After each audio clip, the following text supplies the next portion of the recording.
ستار خان صاحب بھی ہمارے ساتھ موجود ہیں۔ ستار صاحب، آپ نے گفتگو سنی جاوید چودھری صاحب کی، اور بڑا انہوں نے بتایا کہ یہ معاملہ کس قسم کا سنجیدہ نوعیت کا یہ معاملہ ہے، انتہائی سنجیدہ معاملہ ہے۔ آپ کی رائے کیا، انفارمیشن ہے آپ کے پاس؟ اور حکومت کے حوالے سے ابھی جاوید صاحب بات کر رہے تھے کہ حکومت کو اقدامات کرنے ہوں گے، ڈپلومیسی کرنی ہوگی، ایران سے بات کرنی ہوگی، سعودی عرب سے بات کرنی ہوگی، یمن سے بات کرنی ہوگی، تو حکومت نے اب تک 4 سے 5 ماہ ہو چکے ہیں اور کئی قیمتی جانیں وہاں پر موجود، ابھی تک کیا کیوں نہیں یہ سب؟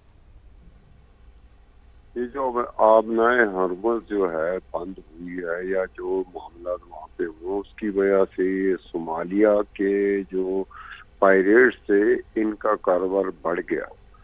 یہ پہلے کاروبار ان کا ڈاؤن ہو چکا ہوا تھا، یہ آبنائے ہرمز کی وجہ سے ان کا کاروبار بڑھ گیا، اور اس کی وجہ سے انہوں نے ٹارگٹ کرنا شروع کر دیا اور اپنے ایک معاملات میں کامیاب ہونا شروع ہو گئے۔ اب اس میں ہے کہ برطانیہ کی حکومت جو ہے، ان کے بھی، برطانیہ کی حکومت کے بھی 3 ویسل جو ہے نا، یہ صومالیہ کے پائریٹس نے ہائی جیک کر لیا۔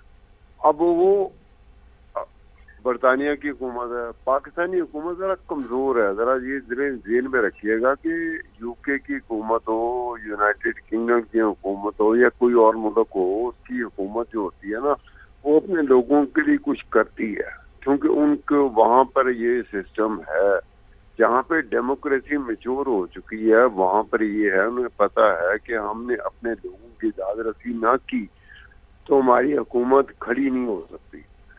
ہمارا مسئلہ یہ ہے کہ ہمارے یہاں پر ذرا پرابلم کچھ اور ہے کہ ہم یہ نہیں سمجھتے کہ یہ اگر ہمارے بندے پھنس گئے ہیں، یہ 10 جو پاکستانی ہیں وہ یرغمالی بنائے جا چکے ہیں، اور صومالیہ کے جو پائریٹس ہیں ان کے لیے ڈیمانڈ کریں گے اتنے $1 ملین آپ دے دیں تو آپ کے ہم بندے چھوڑ دیں گے۔ اب آپ نے ہرمز کے اوپر تو ہم نے بڑا کام کیا۔ آپ نے ہرمز سے مراد یہ ہے کہ ایران اور امریکہ کی جو جنگ ہو رہی ہے اس پہ تو ہم نے بڑا کام کیا۔ آپ نے ہرمز کی وجہ سے، ایران امریکہ کی وجہ سے، یہ صومالی جو پائریٹس تھے ان کا کاروبار بڑھ گیا، کیونکہ ڈائیورٹ کیا، ڈی ٹور کیا آپ نے ہرمز سے۔ ہم نے اس جگہ سے گزرنا شروع کر دیا۔ ہم سے مراد یہ ہے کہ دنیا کے بہت سارے ایسے ہیں جنہوں نے اپنا روٹ بدلا، اسے ڈی ٹور کہتے ہیں، وہ ڈی ٹور کر کے صومالیہ کے چکر میں پھنس گئے۔ صومالیہ بالکل ہی یمن کے ساتھ جڑا ہوا ہے، ایک ایریا سمجھ لیں آپ۔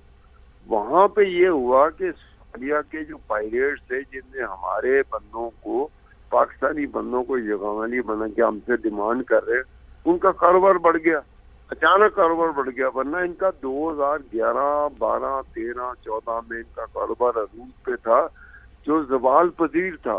اب یہ اب میں ہرمز کی وجہ سے کاروبار بڑھ گیا۔ اب وہ پاکستانی حکومت کو دستک دے رہے ہیں، لیکن پاکستانی حکومت جو ہے نا وہ اپنے بہت سارے معاملات میں اس طرح سے پھنسی ہوتی ہے کہ اسے یہ محسوس نہیں ہوتا کہ ہم نے اپنے بندوں کو، اپنے پاکستانیوں کو کیسے ریسکیو کرنا ہے، ہم نے کیسے سٹیپ ان کرنا ہے، ہم نے کیسے سٹیپ آؤٹ کرنا ہے۔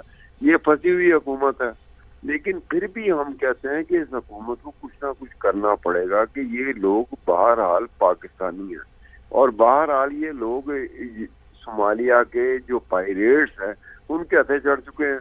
اب وہاں سے گزرنا تو ہے، وہاں سے بہت سارے کمپنیز گزر رہی ہیں، اور وہ ڈائیورشن ہوئی ہے جسٹ بیکاز آف امریکہ اور ایران کی جو جنگ ہو رہی ہے، اس کی وجہ سے، آپ نے ہرمز کے کلوزر کی وجہ سے، اس کی وجہ سے ان کی دیہڑی لگنی شروع ہو گئی۔ ورنہ صومالیہ کے پائریٹس جو تھے نا، ان کی جو یہ کاروبار کا جو طریقہ تھا نا، اس کو زنگ لگ چکا ہوا تھا۔ اس کی وجہ سے ان کے کاروبار میں دوبارہ سے ایک نئے سرے سے ایک ان کی پروفٹنگ بڑی، ان کی آمدنی، ان کے ذرائع بڑے، اور وہ ایکٹیو ہو گئے۔ اب وہ ایکٹیو کیسے ہوتے ہیں؟ اب ان کی بوٹس ہیں، وہ تیز رفتار بوٹس ہیں، وہ ایک بحری جہاز کو دیکھتے ہیں کہ ان کے روٹ سے گزر رہی ہے، بحری جہاز گزر رہا ہے۔ بحری جہاز میں بہت ساری ٹیکنالوجی بہت زیادہ اپ گریڈڈ ہے، لیکن ان کی ٹیکنالوجی ان بحری جہاز کے اپ گریڈ ہونے کے باوجود ان کی زیادہ امپروو کر گئی۔ اب وہ آتے ہیں اور وہ آگے کہتے ہیں کہ جی اسی پھڑ لیا، ہم نے ان کو اپنے قبضے میں لے لیا، یرغمالی بنا لیا، اب ہمیں پیسے دو گے تو جان چھوڑے گی. اب یہ جو ہمارے پاکستانی ہیں 10 پاکستانی ہیں اب یہ پھنسے ہوئے وہاں پر. حکومت کے پاس اتنا ٹائم ہی نہیں ہے کہ ان کے لیے کوئی وقت نکالے، کوئی اس طرح سے کرے، کم از کم کو وہ کام کرے جو کہ برطانیہ کی حکومت کر رہی ہے، جو کہ اور دیگر ممالک ہیں جن کے ویسل پھنس جاتے ہیں، اسی طرح سے پھنس جاتے ہیں جس طرح سے ہمارے لوگ پھنس گئے ہیں، صومالیہ کے پائریٹس کے چکر میں پھنس جاتے ہیں، لیکن وہ ایفرٹ کرتے ہیں، ہماری صحیح. حکومت ایفرٹ نہیں کرتی. تو ان کو بالکل ایفرٹ ستار کرنی صاحب آپ درست کہہ رہے ہیں.